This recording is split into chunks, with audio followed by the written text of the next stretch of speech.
Good afternoon again. Welcome. You see us in a bit of a different environment, isn't it, Anna? We have some celebrative background for you to see. Yes, and it is my honor and pleasure to introduce two excellent speakers for a discussion on female rivalry and how to overcome it. And I have to say, Anna, you don't shy away from something a lot of us have encountered in their professional life, their private life, and dare I say, sometimes also in Soroptimist. You know, Madeleine Albright said that there was a special place in hell for women who do not support other women. Oops. But you said we're here together for a very nice leadership training with two excellent speakers. So could you perhaps please introduce the first of them? One of them. One of them. Well, our first guest today has more than 20 years of experience in organizational consulting. She owns her own business, and she's a thought leader in female rivalry. And she's here, of course, to talk about what female rivalry really means, how to detect the behavior, and how to know it's impacting you, and how to foster collaboration over competition to uplift and support one another. Helping us today to explore behind Frenemy Lines, rising above female rivalry to be unstoppable together. Please join us in welcoming from the USA, speaker, author, and she admits it herself, so I can say it too, a lover of red wine, Dr. Amber Tichenor. Very welcome. Welcome. And the other speaker will be a speaker whom we know because he has already run training sessions and presentations for us, webinars. And Frank Cummins, whom I know, I met him in Poland. You did? When he was in the times when we could still travel and see each other in a former world. And Frank is a leadership and executive coach.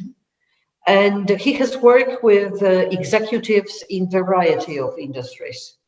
And in the past few years, most of his clients have been women. Yes, Frank? Yes. He started his career as a civil rights investigator. Many of the cases he investigated were allegations of sex discrimination against women in the workplace. And from there, he had a long career in senior executive human resources role in Fortune 500 manufacturing, then healthcare systems. He has long been an advocate and ally for women. And in his coaching practice, he helps women achieve positive, long-term, sustainable, and measurable change in skills and behaviors that will make them better leaders. Welcome to both of you. Welcome, Amber. Welcome, Frank. Before we give you the floor, just a practical question to all attendees. If you have questions, if you have comments you would like to share with Amber and Frank today, please put them in the chat. Anna and I will be checking them.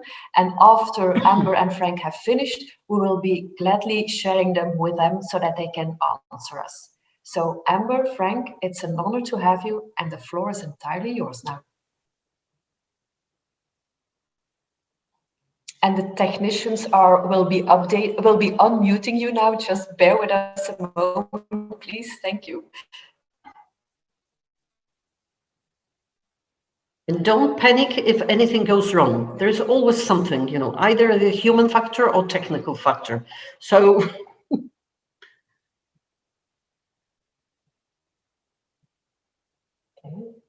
wait, please. They will let you in a second. The allowance is on its way.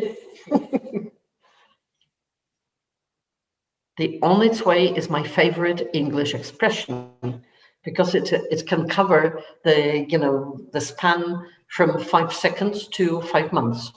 It's true. It's true. I hope it will not take 5 months here. Oh, I can see Frank has been unmuted already, and Amber as well. So great, you're good to go. The floor is yours, as said. Great. Good morning from Phoenix, Arizona. I know it's later in the day there, but I'm still having my coffee here. Amber, good morning. Good to see you again. Good morning. I'm still having my tea. Yes. Yes. Yeah. Anna, great to see your smiling face again. And I know Laura is in the background somewhere.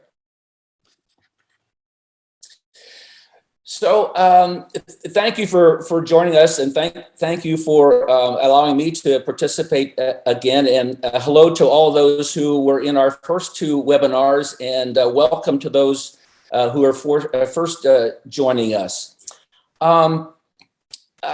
I want to first talk about, when we had our first 2 webinars, I introduced myself as the elephant in the room, jokingly, because I was the only male, I'm assuming, in the room, and just jokingly. But I think the real elephant in the room is this topic, female rivalry.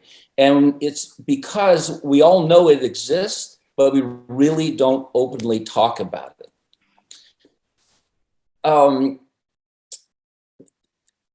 Why did we come up with this topic? Where did this come from? When I was preparing for our first webinar on women in leadership, I interviewed about 12 to 15 women leaders who I was either coaching or I knew, to ask them their opinion about what to cover in that webinar. And they gave me obviously some topics, but every one of them, without me prompting them, came up with this topic, female rivalry. Every one of them. And also, after we did the webinars, the 2 webinars in the chat room, we had a number of questions about this topic. And so after the second webinar, Anna and Laura and I got our heads together and said, let's do another webinar on this topic. And so I'm glad that we had the courage to talk about this, because it's really not talked about much. Like all great leaders, if you don't have the expertise in something, you find it. And so that's what I did with this topic. And I was so fortunate to find Amber Tichenor, because she not only wrote her thesis, her PhD thesis on this topic, she literally wrote the book. And so we're just so fortunate to have her. And there it is, there's the book. We'll talk about when it's coming out, and I've been fortunate enough to read it. And so what I did is that after I read it, I came up with a number of questions that I thought that would be in most people's minds. And so what I'm going to do is go ahead and start asking Amber some questions, and then I know that we will have some time at the end for questions and answers. So let's get started. Okay. So good morning again, Amber. Good afternoon from Virginia. I'll ask the first question. Can you describe what female rivalry is and the various forms that it takes? What is it? Yes. And before I dive in, I'm very curious. We have a couple of poll questions. If we could highlight poll number 1, and that question is, if you have previously experienced the behavior of female rivalry, who is it from? If we could post that really quick, that will give insight to the awareness of this topic.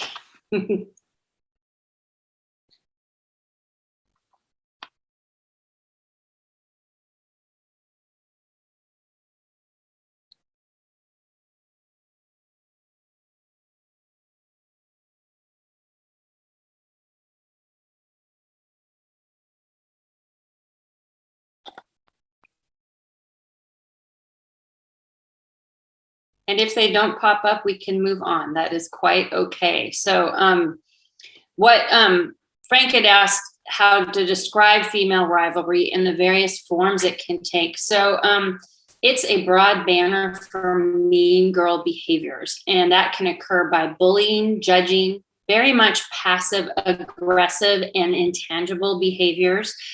I have a Rivalry is defined as competition for the same object or for superiority in the same field. After studying this behavior, I came up with my own personal definition. And female rivalry is one woman minimizing another woman so they both feel small, smaller than they really are. Female rivalry hurts individuals, teams, and organizations. I had somebody once ask me, but why would both women feel small? And I said, because the person that it's targeted toward very much feels small, but the person that's issuing the behavior has to feel small to make somebody else feel bad. Great, thank you. Amber, what does female rivalry look like? Give us some examples. What's it? So it's very different for every woman. It has 3 layers. There's 3 main layers. There's competition, there's envy, and there's jealousy. So competition is the least threatening form of this behavior. It can be positive until it escalates to not. Envy, the next one, it's when healthy competition kind of gets an edge. It kind of goes past the nice competition and can start to get a little bit ugly. A little bit of envy is not always a bad thing, but when it starts to get facetious, it can be not good. And then there's jealousy, and that is you have something I want. I want you out of the picture for it. I want it to be my own, and I will do whatever I can to move forward with that action. There are also many types of personas and rivalries. You may have heard of, or layers, and you may have heard of the queen bee or the backstabber. There's cliques, there's exclusion. Gaslighting is very much a part of this behavior. Mean girls, frenemies, and within frenemies, there are very much different types of personalities of that character, and I go really deep into that in my book. It's very unbiased, meaning it starts at a very, very young age. It doesn't matter your race. It doesn't matter where you work. It doesn't matter where you live. Pretty much, it's very rare actually to meet a female that hasn't encountered this behavior to some degree or another. Okay. Amber, you used the word frenemy. I guess it's a play on friend and enemy. What is that? Could you describe that, what that is?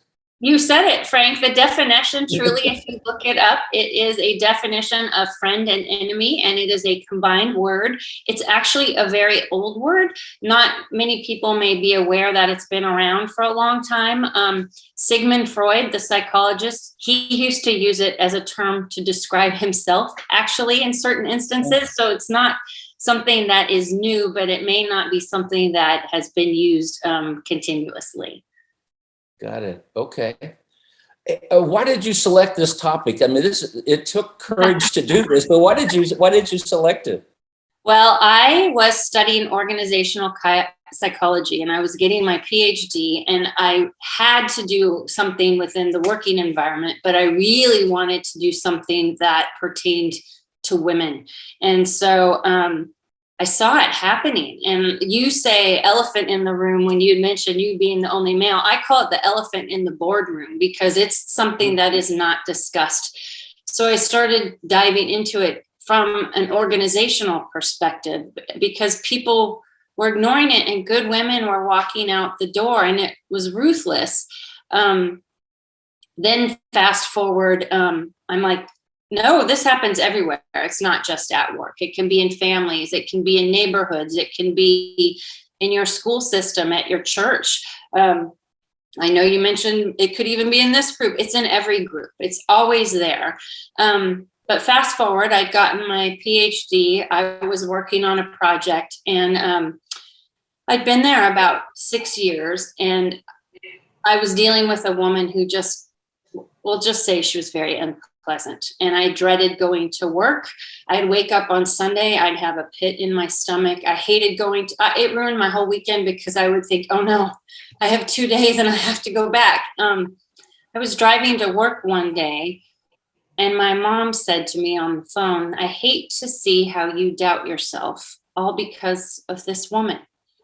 And I had one of those light bulbs on top of my head that you see in the cartoons. I was like, oh my goodness, if this is what I've written about, this is what I know. And if I know it in and out and I've experienced it and didn't know it was occurring, what is it doing to other women who don't know about this topic as in-depthly as I do?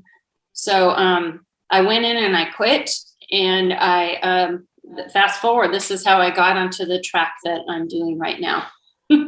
Great. You recovered well. Well, okay. I put that fire to work. Yes, you sure did. Yeah, and there's not a lot written about this, and I'm just so glad you wrote it, because there's just not a lot out there. So here's the why. Why do women act this way towards each other, and why does this occur? Well, every situation is very different. First and foremost, in our societies, healthy competition is traditionally off limits for women. It's something that's not acceptable or not talked about. Maybe in sports, but even then, you're still supposed to be nice, you know.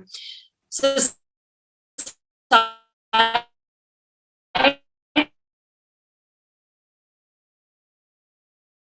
endorses it. Just it's highlighted as something to be made fun of and not taken seriously. And let me tell you, after interviewing these women and knowing what I went through myself, it is so serious. And so I think it's just flipping the lens that this is a real behavior and this is something that has to be taken seriously. Also, frequently women will judge each other based on the perceptions of other women, meaning your identity is found in the perception of others. So it's how we think about other women that in turn looks at how we reflect upon ourselves. And then you were right, Frank, when you said there's not much information on this topic, there truly isn't. When I was doing my research, I had to have some theories that would ground this behavior and why I was writing about it. So I went back to theories of aggression and social intelligence. And so when little boys and little girls are born, they exhibit the same types of aggression, overt aggression. But in little girls, usually about the ages of 8 or 9, they will develop social intelligence before little boys do. And with that is the formation of indirect aggressive behaviors. It's less of the physical and more the indirect, using your words or, different ways of showing aggressive behaviors. And boys, they catch up later if they do, but it's different. And so that's kind of a baseline as well. What I like about what you've done in your background is that it's not just your opinion. You've done research on this topic. So I'm glad that you've got that diverse background. Let me talk about sexual harassment a bit. When I was a civil rights investigator and throughout my HR career and even into my coaching, the topic of sexual harassment comes up, and it's a very serious issue, and in the organizations that I've been with, we simply don't put up with it. But rarely does this topic come up. I don't think I've ever gotten a direct complaint from an employee about this topic. I've seen it, but not got any direct comments about or complaints about it. Yeah. So isn't this as serious? I mean, if this is so, why is it such a big deal? How does it impact women who experience it? I mean, it's a serious deal. It is a serious deal. And I think you're correct. I think infrequently it is hard to bring it up at work. It's hard to, because it's so intangible, it's hard to put words around what's happening because it's so usually one-on-one behavior. And if the person that's projecting it is good at what she does, she's not doing it in front of other people. So often it's a secretive behavior. So it's hard to see it when it happens.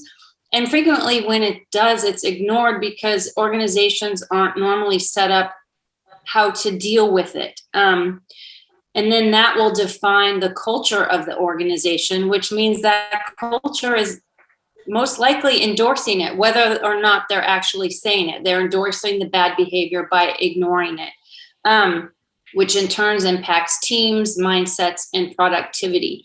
But it's hard to be verbal about it because a lot of it comes down to she said, which may in fact be truth, but it's hard to highlight that and document that type of behavior.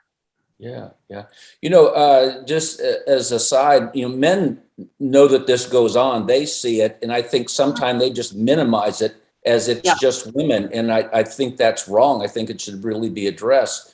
So one other thing. Sorry, I don't mean to cut you off. I forgot to mention a huge aspect of this is psychological safety in the working environment. So in order to feel psychologically safe, there has to be an environment of rewarded vulnerability where individuals feel that they can 100% be themselves and in the work that they are doing and in their personality. And so if they do not feel psychologically safe, they will shut down. That means performance decreases. It means personality, they're just shutting down. There are studies on this that individuals at work that don't feel psychologically safe can reduce their work production by at least 50%. So then you have performance tanking. They keep to themselves. They're not interacting. And sometimes they just leave. So there's a lot more besides the actual behavior of it. There's then the organizational aspect that organizations are losing good talent, time, and money. Yeah. So it's a mix of things. Sure. What's it look like if it happens at work? How does it impact women in the culture?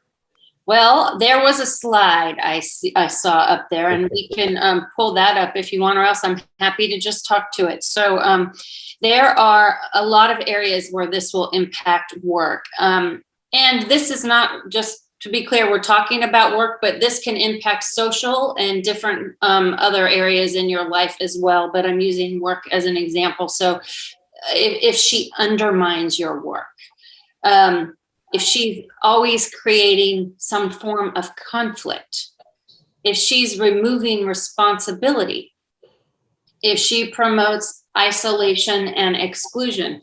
I had one gal tell me one time her boss started taking all of her work away and then had her move desks where she was in a building by herself with none of her teammates, and she was alone and didn't interact with the team for months. She'll employ intimidation, trying to make you feel like you are at fault or that you've done something wrong. There's that slide. Thank you. She'll act inconsistently. I experienced this, meaning she might say something to me in a meeting, but then, this slide might be a tricky one. You might have to hit return to make them all pop up. I thought I removed the fancy stuff. Acting inconsistently, I very much experienced that. Withholds recognition and takes credit. So if you've done a great job at something, she might not give you credit for your work, or she may very well say it's something she's done and take all the glory for it. So at work, I call this a bullshit bully. And these are just a few instances to look out for of what you could experience from somebody projecting this type of behavior. Great, thank you. What are some signs to look for if it's happening to you, especially at work? Because like you say, sometimes it's hard to identify.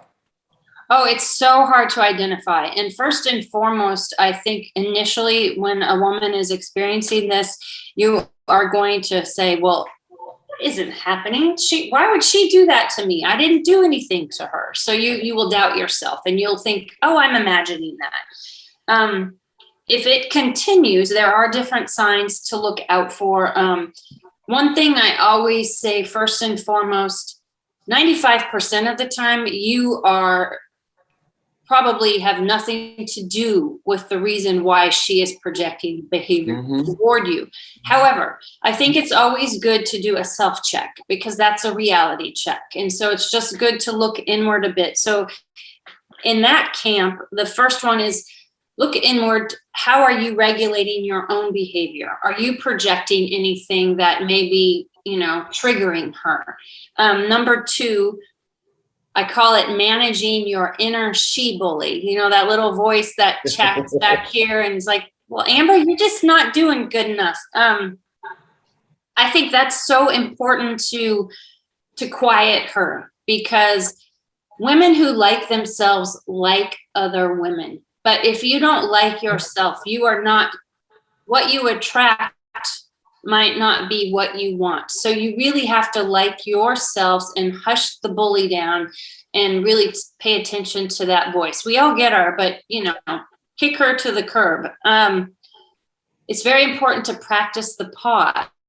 So if something is being projected toward you, before you respond, just take a moment, take a day, take whatever time you need to really let the heat blow off and just think about what has occurred so you can rationally approach it. And then look at your mindset. I think mindset is key in all of this.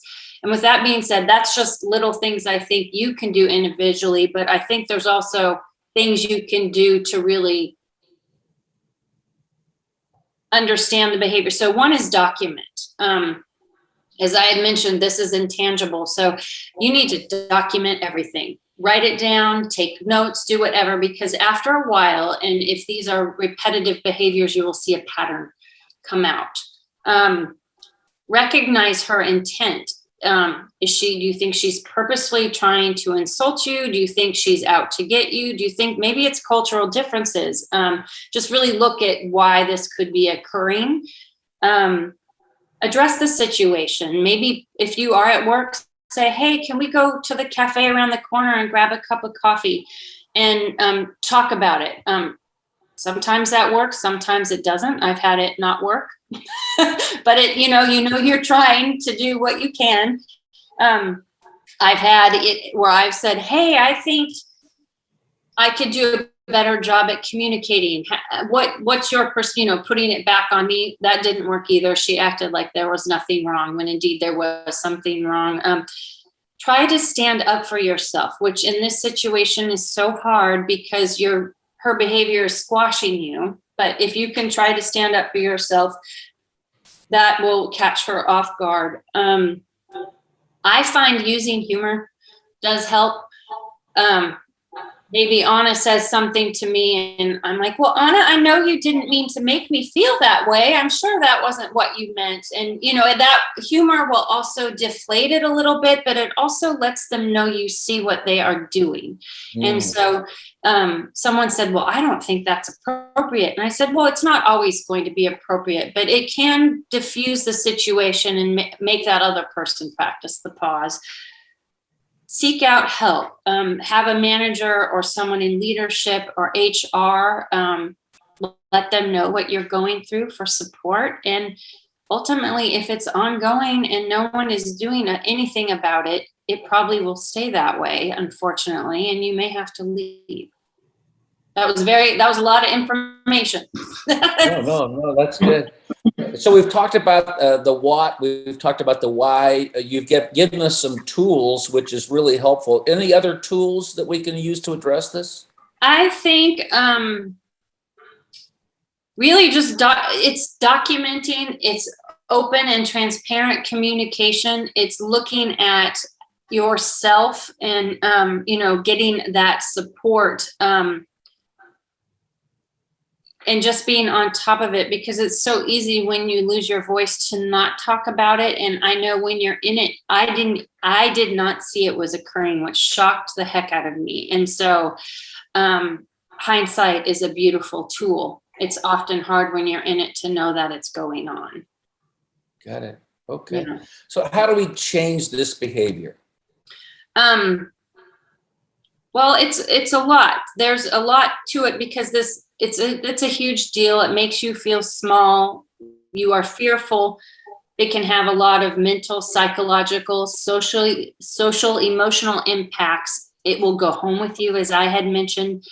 So again, changing this behavior is working together. I think having this conversation with all groups of people to get this out in the open is key.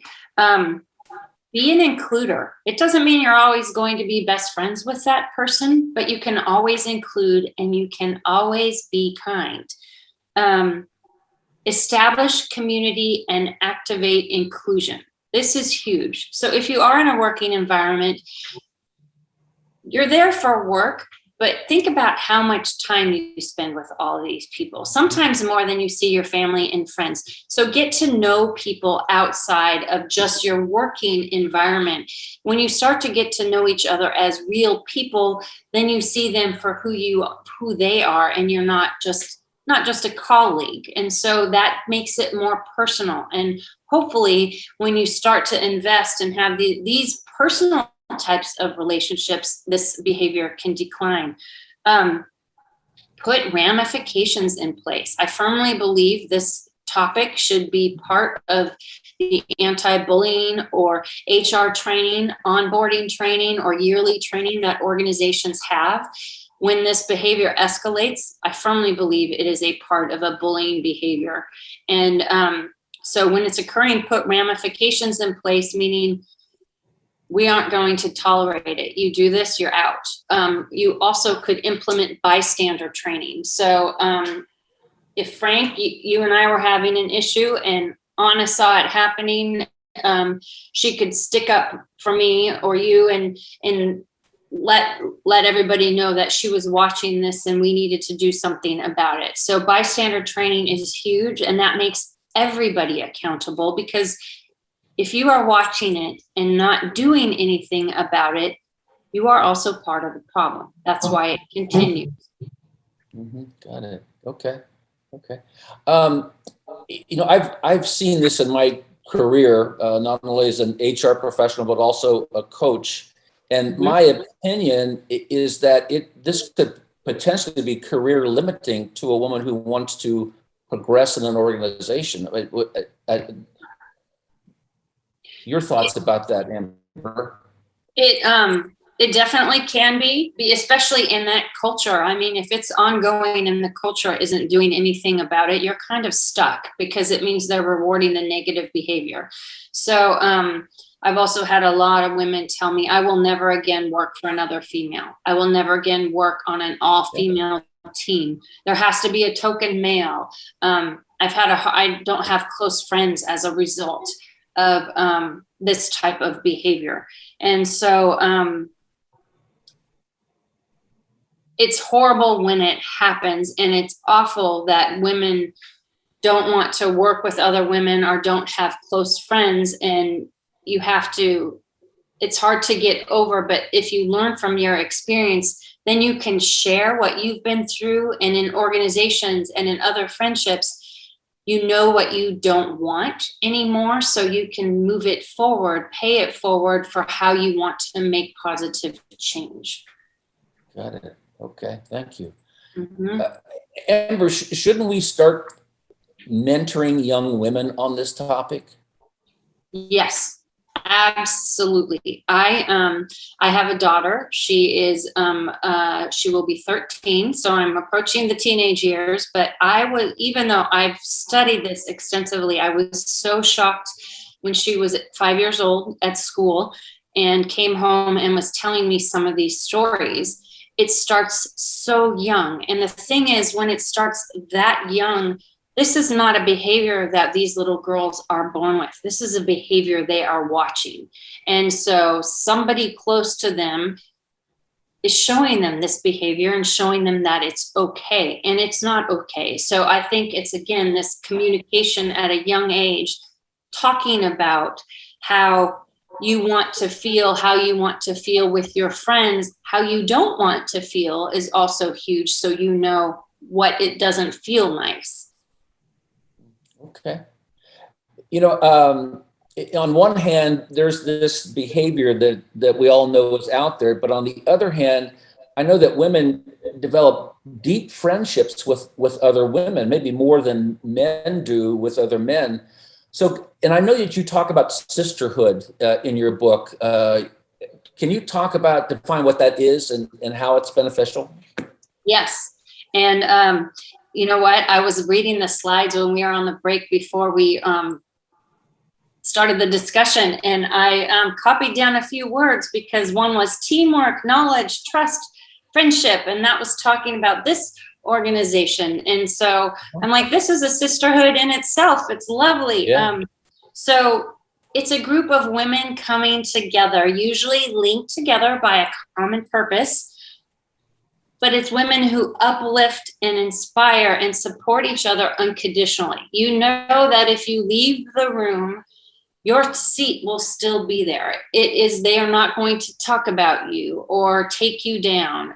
They will still uplift you if you are not there with them. And so it's that unconditional knowledge that you know somebody has their back, they have yours, and you love and grow together. And it's powerful. Okay. So what other tips can you give us to maintain healthy friendships, particularly friends that are women? So there's two ways to look at it. Recognize who you are when you're with these women. Are you yourself? Do you feel good when you're with them? Do you feel like you're walking on eggshells? Are you 100% who you are? Do they have your back? Do you have theirs? I've had a lot of women tell me, well, our children went to school together, so we are still friends. Or I went to college with her, so we're still friends. It's out of, a sense of obligation or history. And I'll say, but how does she make you feel? Do you like yourself when you're with her? Do you like her when you're together? And often it's not always positive. So really do a check about how you feel. I'd rather have a really small group of women that I know unconditionally have my back than with a bigger group socially who I'm not sure I trust them. That doesn't feel good to me. Also honor your current friendships. Like any relationships, friendships take work. You get together, but and I know with COVID, that's been so hard to maintain some of these friendships that, we had certain things we might do together socially, and that went to the wayside, but we make an effort. We'd have our weekly Zoom calls with our glass of wine and really try to have different ways to connect. And I also think, and this is so hard, it's hard for me, I've had to do it. You also have to recognize when it's okay to move on. Relationships ebb and flow. Any relationship will. And it doesn't mean you have to end a friendship on a bad note. Sometimes it just kind of fades away a little bit. But if it's no longer serving you, it's okay to say that's okay and move forward, because there will be somebody else that will come along and you'll serve each other better. Sometimes relationships are simply about timing and where you are in that particular moment. Got it. Okay, thank you.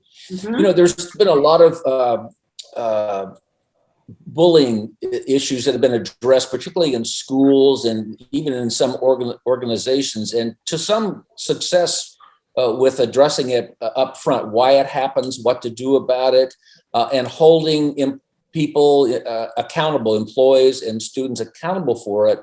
And so there's been some success in that. Should this be addressed like bullying up front, addressed in not only schools, but also for-profits and not-for-profit organizations? Yes, 100%. I can't diagnose women I've talked to, but some of the stories are so intense and so heart-wrenching that I'm sure they have some form of PTSD after experiencing these women in their lives. And it's life-altering. And so for society to say it's just a cat fight or women being dramatic, it's really much deeper than that. And so I think awareness, going back to starting with the young girls in elementary school, it's awareness is key, and being able to talk about it and know what it feels like, know how to avoid it, and know really that we won't put up with it. So the bullying training or whatever form of training you have, but it's key. It's key to talk about this, because women are half the population in this world. And if we have this stigma that we can't work together, that's wrong, because some of the best relationships I have are with women, and what we've done together is absolutely amazing. And I think with awareness and transparency, ramifications, we can flip this outlook and we can change it, because I firmly believe that what we can do together is greater than what we can do alone. Right. Okay. Thank you. Mhm. I'm out of questions. Is there anything that I missed that you'd like to highlight, Amber, before we turn it over to questions from the membership? Well, no, I think we've dove into little bits and pieces. I'm happy to dive in deeper to certain areas if anyone has some specific questions. Again, I'm just so happy and honored to be here talking with you, because I'm so pleased not pleased that you've all experienced this, but pleased that you are wanting to get this topic out there. We got that, Amber. Actually, if I look here in the comments, a lot of the women here present today have to admit that they have encountered it. Yeah. And one of our former presidents said that in 2014, we as Soroptimist International of Europe, we had a survey amongst our members. 19,700 have replied. And you know what they said? That they left Soroptimist because of conflicts in the clubs. And those were mostly related to these things. So, I mean, it's a pity to say that we're confirming that it's happening. So I think it's good that we have you here. Now, one of the questions that we got is, what is the difference between this woman-to-woman conflict compared to woman-to-man conflict? I think that's an interesting question. Huh? That's a very good one. I've heard this before. And my response is, I think this also does happen. I've had women say this has happened between a male and a female. My only response is I'm sure there are similarities. I have specifically only studied the female to female relationships, but I have heard stories from women that some men have made their lives a living hell, too. So, and, then that escalates. There's different facets with that. There's the sexual harassment angle, but then there's also the complete rival angle, leaving sexual harassment out of it. It's just they're envious or jealous because a female is doing better, maybe in the working environment, than what they are. And that promotes a whole bunch of emotions and behavior. So I think that would be a wonderful study. I don't know if there's anything out there, but I know it exists. Okay. Is there a difference? I mean, I don't know how far you studied that, but a difference in age of women? Are young women acting differently than older women? Not sure what old and young might be. But, well, you know what's so crazy? I might have thought different after COVID or before COVID, but it starts so young. It hits every age. I mean, every age has its different ways or angles. I've had a lot of women share with me mid-COVID, and now I just had somebody share with me this last week. So, COVID, they tightened down their social circles. So maybe there are only, I know we did, there's only a few families that we are hanging out with socially in our neighborhood, but we live in a big neighborhood. And yet people are getting their feelings hurt because, well, why are you hanging out with her and not hanging out with me? And so this woman I spoke to last week, she said, it has gotten so ugly that I'm beginning to question who my friends are. And these are middle-aged women. So I no age is off limits, unfortunately. I think it's very situational.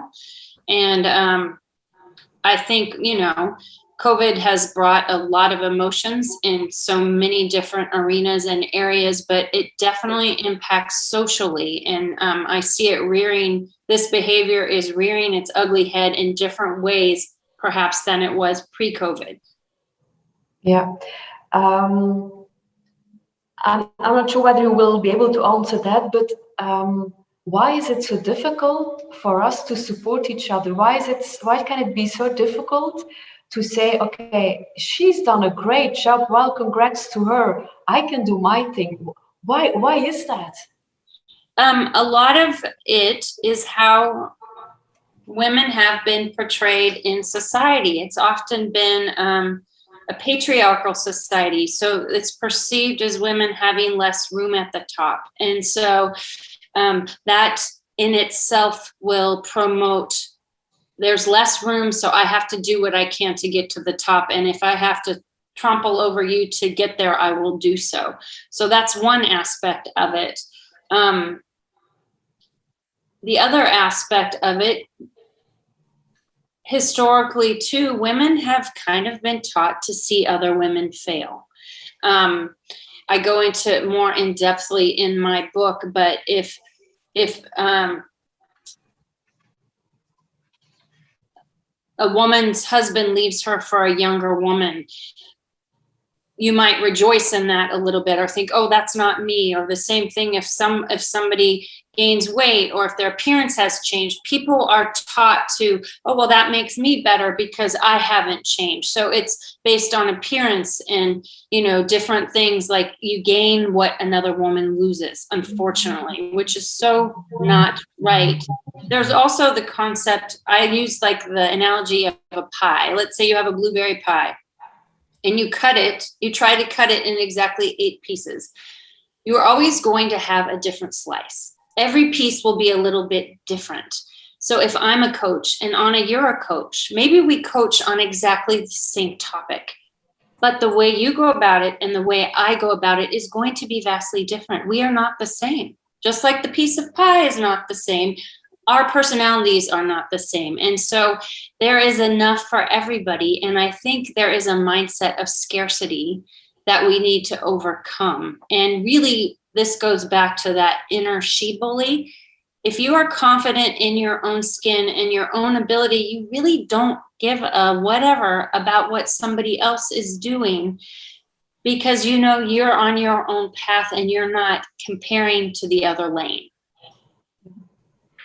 There is a question, Amber, also, is it a difference of such situations in work environment to voluntary organization that we are? Would you see any difference, or is it the same? Same. I've heard some vicious stories from voluntary organizations and work environment. I think it's very similar. Not much difference. And it also depends on how the organization is set up, and the hierarchy of power or teams or, different roles that people play. You said, and clearly, because I haven't read a lot about it, about female rivalry, and of course your book will be a great source for a lot of people. But do you know whether there's research or numbers available right now on the impact such things could have on efficiency, on productivity in a company or an organization? I mean, assuming all the energy we put into, oh my God, she's thinking, I'm thinking, doing this, if we could use all that energy to concentrate on the work we do, or the voluntary work we do, I'm assuming it could have a huge impact. I think so too. Great I don't question. know. Sorry, Frank. I don't know that there's specifically female rivalry numbers or research, but one that there definitely is psychological safety. That is huge, and that the group that I follow for psychological safety really truly has numbers and statistics about this. And when I first started, I'd already done a lot of my research on this topic. And once I started really diving into what they're doing from a psychological safety impact, I went, oh my gosh, this feeds so much into what I'm doing about the mindset of the women who are experiencing this behavior. So while it's not apples to apples, it does feed into this is what organizations lose if people aren't feeling safe and vulnerable in the organization that they're working in. Yeah. Do you have suggestions on an organization like ours, Soroptimist, and we have unfortunately we encounter it here. How could we organize ourselves, or what could we do to try to avoid or at least limit this kind of behavior? I think you have to talk about it, and it has to start at the leadership. It has to start at all levels of the organization for that transparent communication. And when it's talked about from the top down, it also has to be talked about from the bottom up, because that has to eliminate the fear that this is a taboo subject. So when you can start talking and addressing, and it's not being a tattletale or calling somebody out, but you have to do that, because if somebody is acting in this manner, they have to go. Unless they change their behavior, it won't be tolerated. So you have to have ramifications in place. You have to have the bystander training and that open transparency, where this is just something that everybody knows when you onboard into this organization, that it will not be tolerated. And I do workshops on this. Can I perhaps ask a daunting question? Yes. Because I follow you, and I think we should talk about it and have sessions like this about it, workshops about it. But don't you think it's the women who already know this is not the right behavior that would be listening? Yeah. How can we ensure that those who need it, if I may say like that, are also listening and changing their behavior? Because that, for me, is a bit the crux here in this story. No,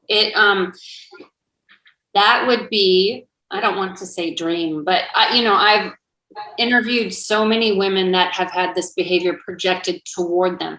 It's very rare that women who initiate this behavior talk about it, but I have had a few, and they are very remorseful. If they are still doing it now, chances are they might continue doing it. If you are an older woman and in your mid-career and you are still instigating these types of behaviors, that just might be your personality. And I've had people say, is that just them? I'm like, yeah, some women are just not nice. Same thing, some men are just not nice. Sometimes they're just not nice people. But, it stems from, and this is the big thing I always say, when you're getting hit with this behavior, it feels awful. It makes you feel so small. But chances are it's nothing to do with you, and absolutely everything to do with her. My daughter and I have had these conversations, and I'm like, I know you feel bad, but you've done nothing wrong. And so you have to kind of look at what is initiating this behavior in her. Was it a learned behavior in her life? Does she have zero self-esteem? And it's not making an excuse for it, but 99% of the time, there is a reason why she's acting this way. And chances are she doesn't feel good about herself, and she has zero confidence and self-esteem. And so the need for control or to make her look better comes from squashing somebody else. Okay. Do you think, Amber, if the leader, let's say in our organization, let's say that the club president is bullying everybody, and then sometimes it's there is a bounty on the board, and such a leader is actually stops being the club president, and what then happens? Very often she leaves. Is it a solution to keep her, or to somehow do it in more civilized way rather than killing? Well, I think there's two approaches. I've had some organizations reach out to me to offer one-on-one coaching. So you start that way, where you're not publicizing this behavior to other people, but you're looking at what you can do one-on-one. And then if you aren't seeing, you have your window of, are we looking at 3 months or 6 months, or what's our time frame that we need to see for change to occur?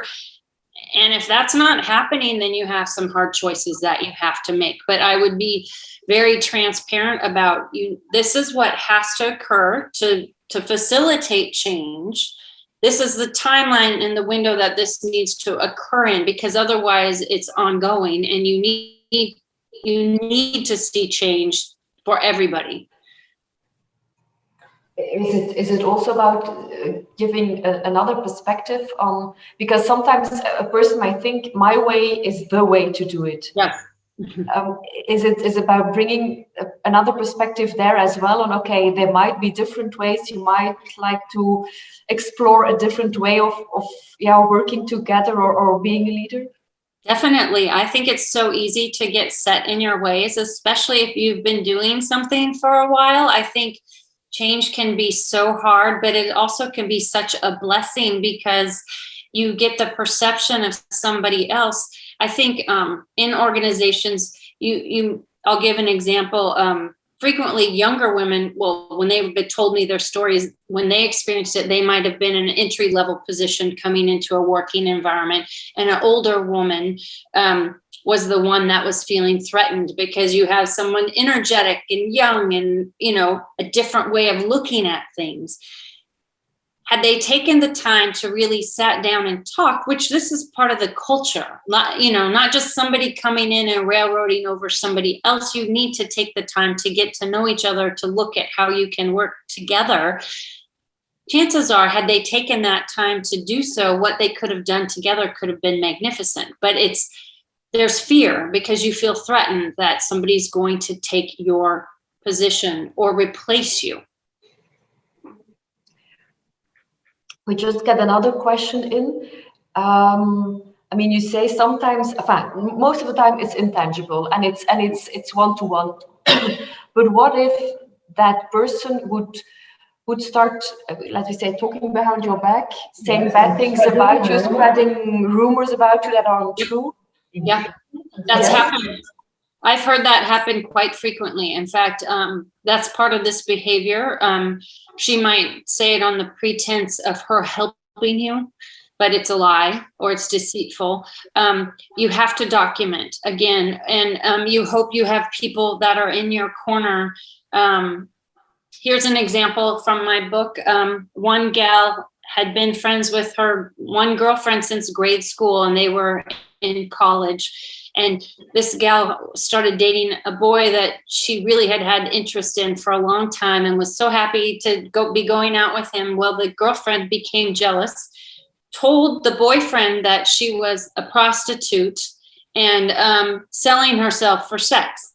Completely false. But he knew her well enough to know that wasn't true, but that's an example of what jealousy can do. Yeah. And so it can be really ugly behaviors, and it's hard to accept because she didn't do anything wrong. That woman wanted her out of the picture because she was jealous because she also liked the same guy. So you would recommend to documenting and then bringing to the wider audience? Yes. I would say start one-on-one first, who you know has your back, a trusted advocate, either a manager you trust, a good friend, depending on the situation. But I would go small before I'd go big. But, and then, brainstorm. It's always good to get the opinion of somebody else to know how they think, because sometimes when you're in it too, it can be so overwhelming to see outside of it.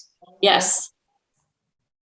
And what you're saying is now more focused on working environment. If we bring it back to our organization, what would you advise us to do there? I would,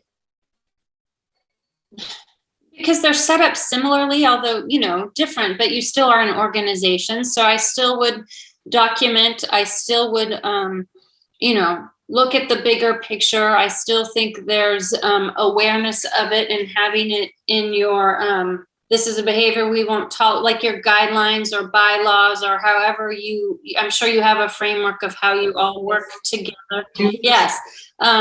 So there are similarities, but differences, but I don't think the approach is that much different. And I see in here that change management is also really, a lot of it is all about change management, and that's what I've done for years. And so it's the crux of change management is communication. And so in that, it helps to alleviate fear.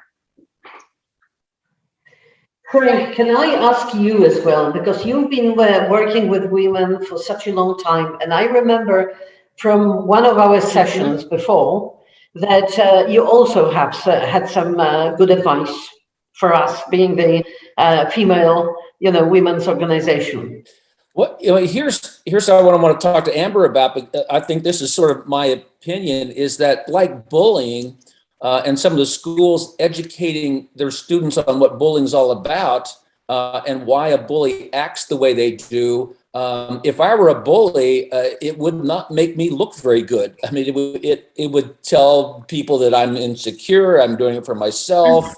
And my opinion is that like for Amber's webinars or seminars or workshops, if I were a woman and heard what I just heard today, I would be very reluctant to continue that behavior, because it's not going to make you look good. No. True. Perhaps someone makes a suggestion on what about the whistleblowing method for this? I mean, because what you say, talk about it, all these things, I appreciate. So I can understand a bit the whistleblowing thing, bringing it out without people knowing who it was. Perhaps other people saying, okay, I acknowledge that, I've seen that behavior as well. Would that work? Well, I think it could, because I've had some stories that women have shared that even the men were afraid of these women. So yes, at that point, if you have it where women are afraid of her, men are afraid of her, she's out of control, so, but then you have to look at if she's been there for a while and it's been endorsed, how ultimately will the problem be fixed? Just because you're calling it out, which I think is great, who has the higher authority to really do something about it, especially if she's high up and the one that's higher than her is afraid of her, like you may want to call something out, but if you do, what is the end outcome? It might not be what you wish it would be, even though we all can see it. We all can see that there needs to be change. But I think that could be the downfall of so many organizations, that somebody is large and in charge and negative, and she's running, people are leaving. And as you said, Amber, I think some of the things are absolutely universal. So if we are speaking about violence against women, so this is exactly something that we call psychological violence. Yes. Because it's nothing else. No. So yes, so it is communication and speaking out. I mean, speaking up and telling other people how it is, what's the situation. It seems the only way to be solving it. I spoke to a group of women not long ago. I gave a workshop, and they were all about, they had never looked at, they were safety organizations. So women in all different forms of safety in transportation. A chunk of them were blown away that they hadn't looked at the psychological safety of it, because that's as deep as the physical safety, because you have to have the mindset that goes with the physical. There is also a question: is this behavior the reason why we have a glass ceiling? I think it's a good part of that. I dive into that in my book as well. It definitely plays a role, along with the queen bee, and there's so many facets of the behavior. It's not black and white. It's a big gray blob. Okay. Well, I think we will have to come to an end, because I mean, we have so many more questions, and it would be so interesting. You want to interrupt me? Yes. Okay. Because I want our guests to say what is the recommendation, what is the last word that they want to. I was going to ask that to my God, great minds. So before we end this, Amber and Frank, please leave us with a last comment, a last advice for us and for our organization. Before we buy the book. Yes. Yeah. I'm sorry. Go ahead, Amber. No. You go, Frank. Okay. I'll chip in my 2 cents worth here. I think it's an incredible opportunity for the Soroptimists, particularly where you're mentoring young women, is to include this in the curriculum. And then also, you're such a strong influence in the world, your organization, is that who better to start to address this issue and see some success than Soroptimists. That's my opinion, but I'll turn it over to the expert and see what she has to say. I think, yes, I 100% agree with Frank. I think we have to talk about it. We have to take the elephant out of the room, out of the boardroom. And this is the way to do it. It starts young, but it, as we've hit on today, it impacts every age. So to talk about it and get it out there are the key steps. My book it's out. Sorry, it's out. I just got my copies this week, literally on Wednesday. So, I am selling copies now. It will be in bookstores, and online in November. It will be on Amazon as a digital, book. And then in January, I hope to have the audio book available. I do have copies I can sell. I have not yet done the research of what the shipping would be to send it overseas, but I'm happy if you are interested in it before November. Please don't hesitate to reach out to me, and I can do a little legwork to see what the cost is. If there are some of you that live closer together, it would be easier to maybe ship in bulk, and I'm happy to do that. And if you purchase from me, I also have a workbook that goes along with this. Throughout the book, there are sections for you to write, but I've pulled and I have a workbook. And so if you follow too on my website or any of my social media, but in my newsletters, I will promote when I will be having specials and what this looks like as I start to sell it and get it out there. But I also do offer workshops and speaking engagements and different things on this topic, just to get the mindset changed and knowing that we can all work together and overcome this. Guys, thank you very much. And you've told a very good thing. We should start breeding elephants. Anna, if I could. Instead of thinking how to tackle the thing, we should start tackling. And so that truly, if we have mentoring, and we have put so much emphasis on mentoring, this is something that we have to do. You're right. So we should start tackling. So we should, start the road to equality.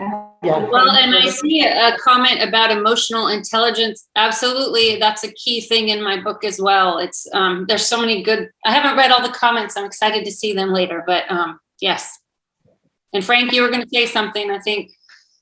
Yes, but Anna, thank you so much for introducing me to Soroptimist International of Europe and allowing me to come into your lives and speak a little bit about women in leadership. I'm so honored, particularly knowing the kind of work that you do and the great successes you have in dealing with some of these things very directly. And I really appreciate it.